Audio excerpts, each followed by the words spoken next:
The three groups that are present at any crime scene are the police, emergency medical services, and the media. Knowledge and understanding breaks down barriers, and each of these groups has historically had a negative bias toward the other two. In their post-secondary education, students' bias can be perpetuated because many of the instructors come from industry.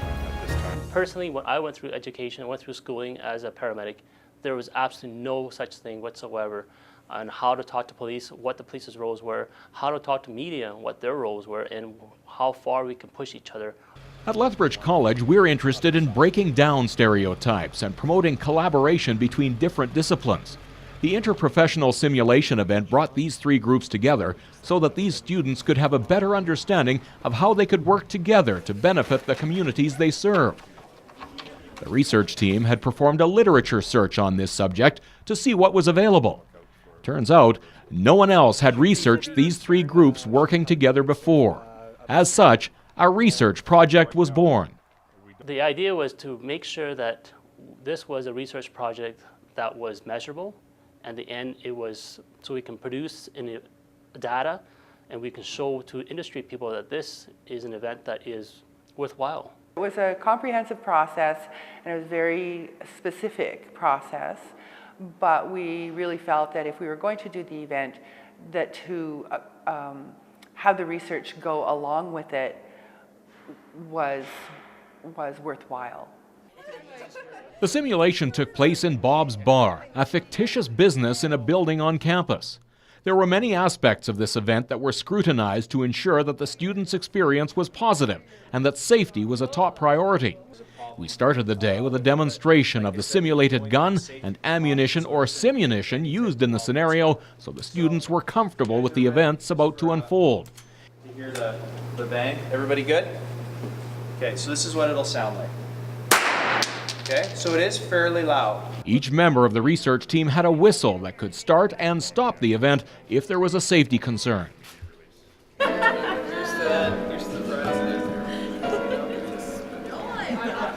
You get home.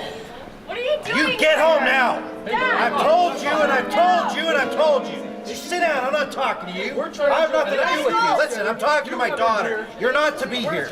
I've told you and I've told you. Listen, you understand you can go to hell for this? Do you understand that? You'd be better off dead than what you're doing here. You don't mean that. Yes, I do mean that. You guys are going to be sorry for this. You understand? You too. Yeah, you call me.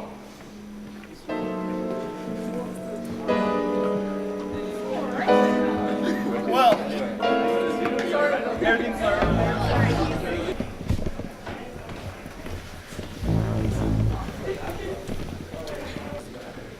this is your last time. You understand me? It's time for you to go. It's time for this to end. You too. You understand me? Yeah. I'm the dad here. You're the daughter here. You understand? I'm here to save you. It's my job to protect you. Crazy right This is now. enough. It's time for you Dad! to take this up with Jesus.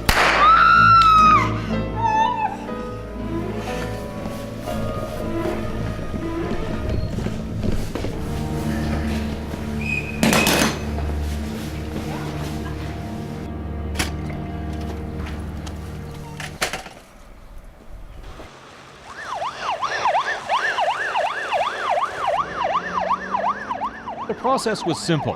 Have students do a questionnaire before the simulation to determine their level of knowledge, respect, and understanding of the three groups. After it was run, they were polled again to see if their responses had changed. What the survey showed was a significant increase in all areas.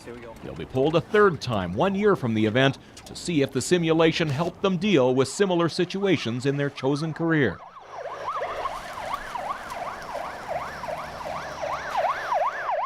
It's a kind of relationship that they're probably going to bump into in their working lives.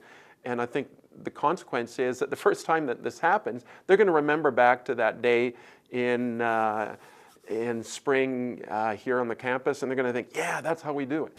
This is an excellent example of putting theory into practice. There are some things you just can't learn from reading a textbook. Scenario-based training teaches students to think for themselves. Adding people with different priorities into the scenario also means each group may have to consider how the others need to do their job as well. When they started to look at the EMT students coming in and how they had to move around, they had all of their equipment, and how, yes, a shell casing can get kicked under a table, that, oh, well, you're going to have to move a patient in order to get them, preservation of life, as we always talk about as being the first priority. And now all of a sudden, evidence gathering has to be secondary to that. Personally, I had no idea what we can do and what we can't do. For example, if we come to a crime scene, we're just going to barge in and touch everything, because at the end of the day, our job is to make sure that preservation of life and to make sure the patient is taken care of. We didn't actually think about, well, should we touch this? Should we move this around? Because no one's ever told us not to do it, so we just assumed we just did it. I think the biggest learning experience was realizing our boundaries within the call and making sure we stuck to those.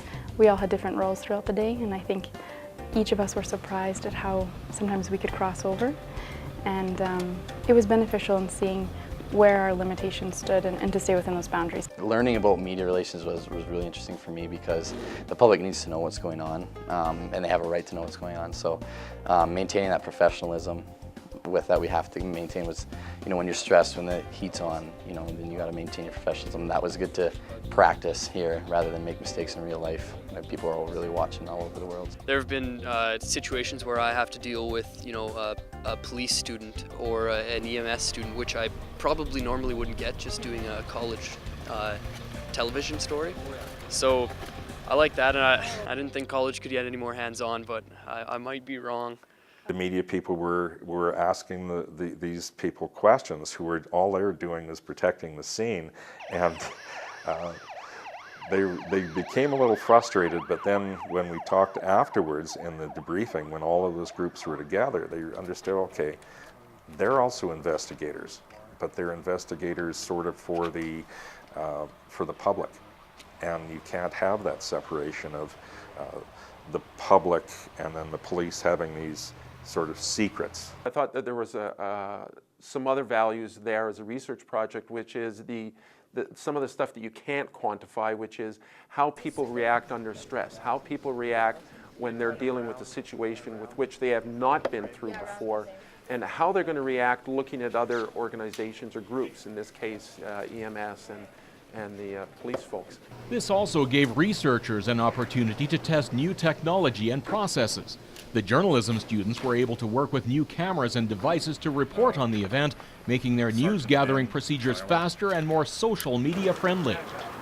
This is Jessie Arshani reporting for the Lethbridge Chronicle. We were able to bring in some observers from industry, and their feedback was fantastic. They felt that this was really going to be helpful for the students in their careers, as well as the thought that perhaps actual industry people could participate in something like this to work out some collaboration and get some exposure to each other. Are we safe and secure to go in? Absolutely, yes. I'm just going to take a quick check myself. Thank you. There was such a communication barrier between the three sides, the police and communication arts students, because we didn't know what we can do and what we can say to each other. But at the end of the day, the students got a hang of it, and they started talking to each other more fluently and openly, and saying, you know what, can you help me with this? Can I do this? Come on in, the place is secure and safe, and so forth. So they actually saw a large learning opportunity there. Prior, we're focused on ourselves as to what each of our responsibilities are at the call, but with this practice it helped us show there's different aspects, there's lots going on, but communication really can make the difference, and it went very smooth. I sort of think everybody worked it out. It was a very symbiotic relationship throughout the course of the day. So while it was competitive, I think ultimately in the end, everybody said, okay, we know how far we can go to either let you do this or how far we can go to get the information. So I thought it worked out great. The increase in what they believe is understanding between the three main disciplines that were involved in this, to see that the students themselves had that more positive attitude towards each other, that in itself, I feel, was a great success.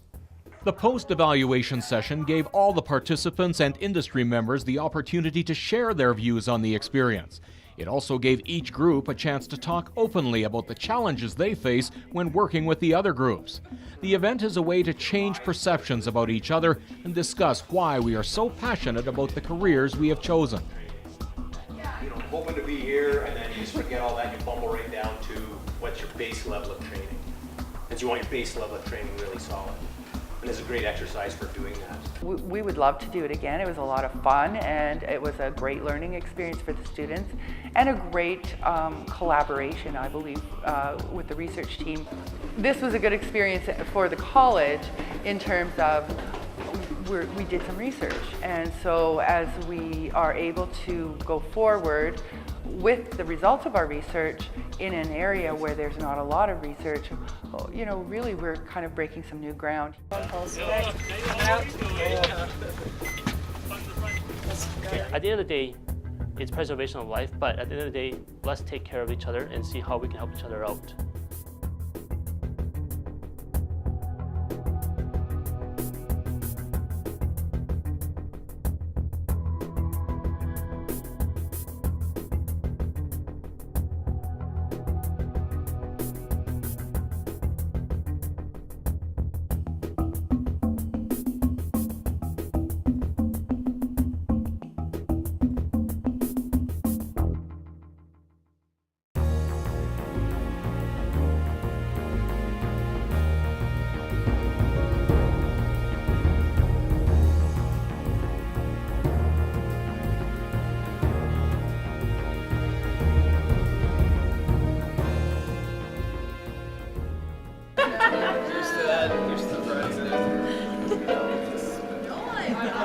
You get home.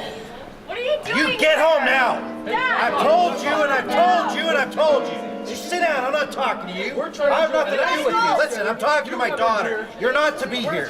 I've told you and I've told you. Listen, you understand you can go to hell for this? Do you understand that? You'd be better off dead than what you're doing here. Yes, I do mean that. You guys are going to be sorry for this. You understand? You too. Yeah, you call them.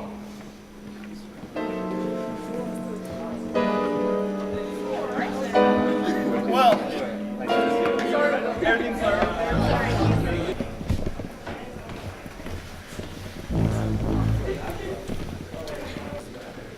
This is your last time. You understand me?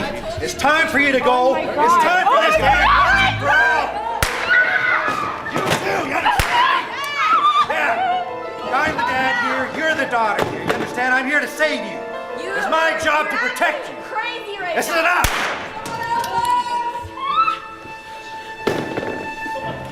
It's time for you Dad! to take this up with Jesus.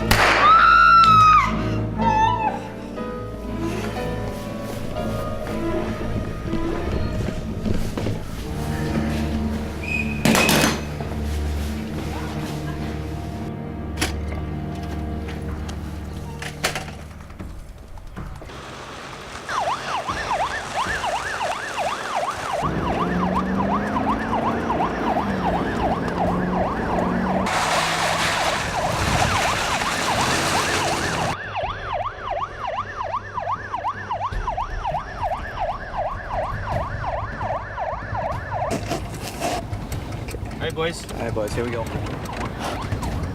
Stick up.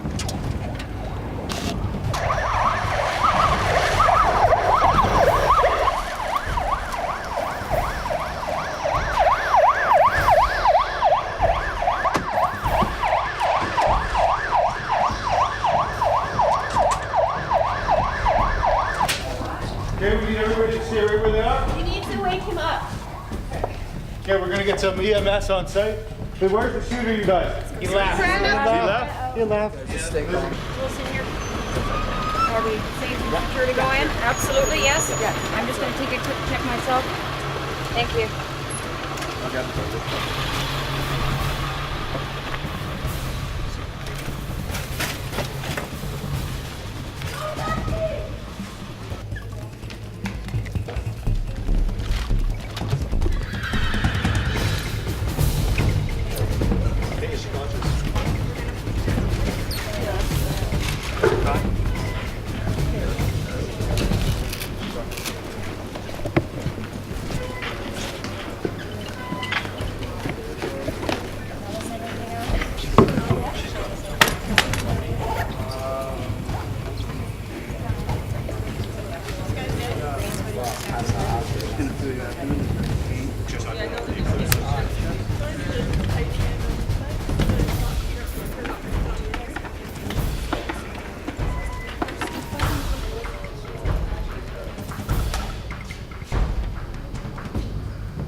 and just like that with everything kind of going on around him.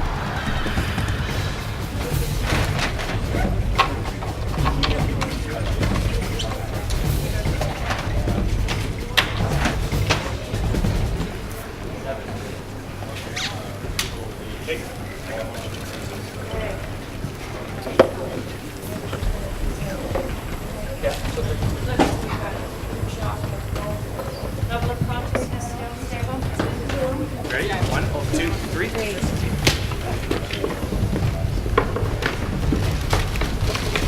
We on? Yep.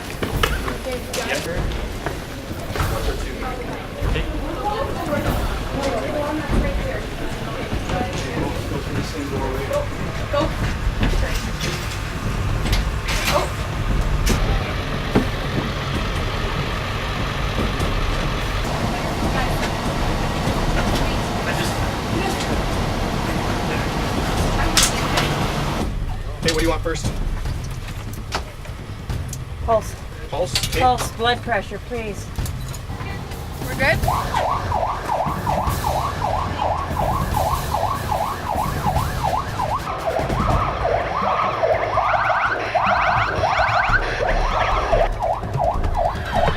Okay. Okay, reattached. Good. Okay, what do you want next? I want my vital space. Start with my blood pressure. Blood pressure, okay.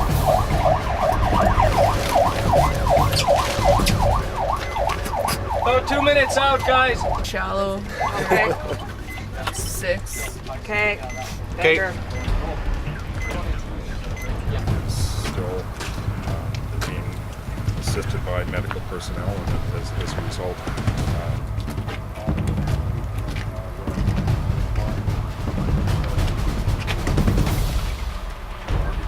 we are now having officers.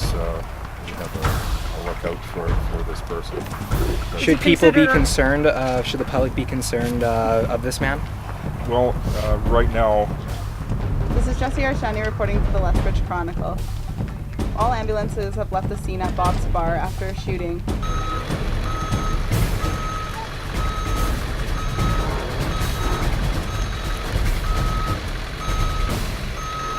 One pulse. Okay. Out.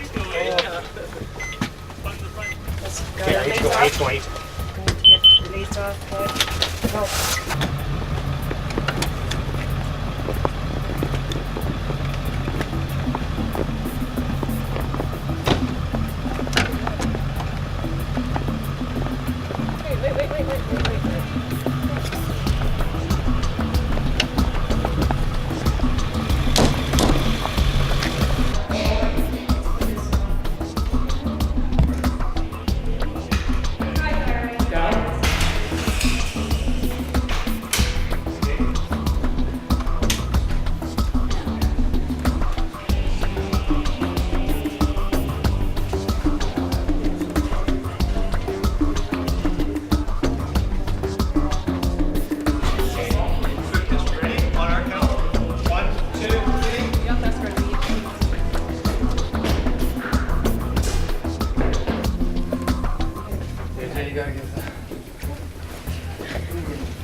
Hey guys.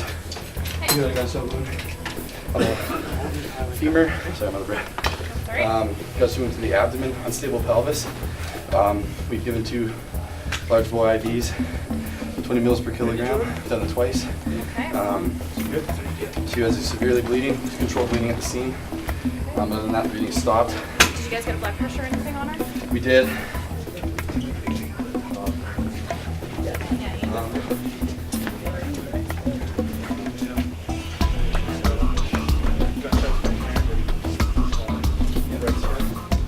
We just have a pad on there. We have some dressing. Okay. Yeah, you just have to get glasses, I think. Get kind of round. Yeah, round. Big frame. Yeah, round. Hair was graying a little bit. Blue jacket, Yeah. red shirt. I think it was. Yeah.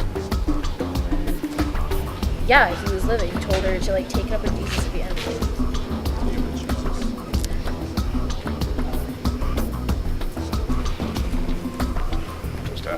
She said it was her father.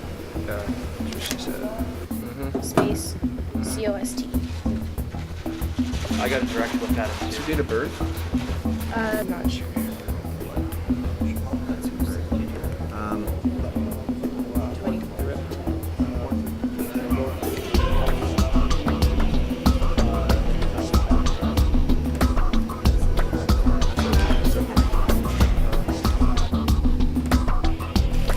How's your knee doing?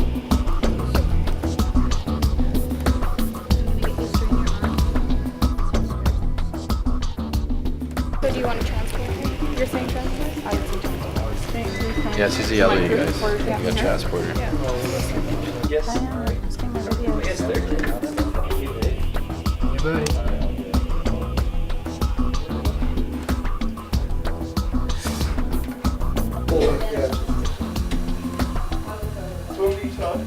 This is nothing. Really. That shot, that opening shot isn't fantastic. I actually kicked the tripod and my arm spasmed.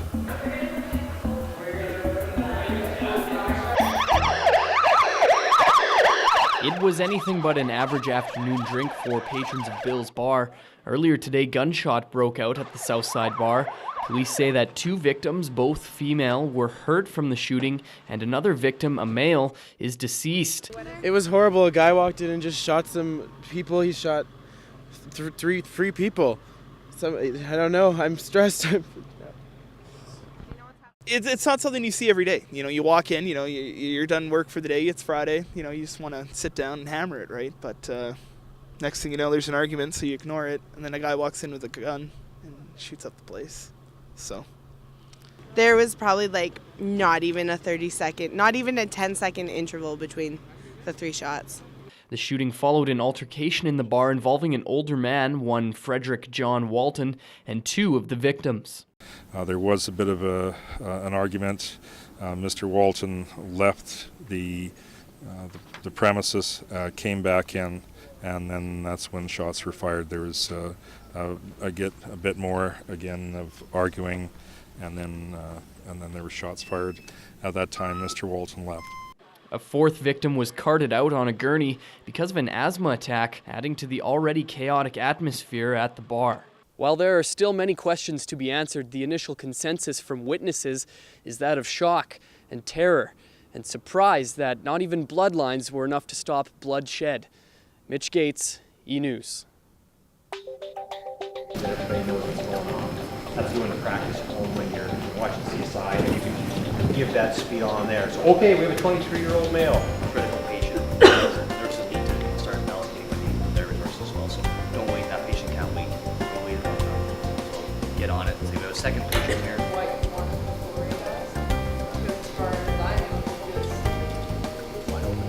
You're a tall patient in ours.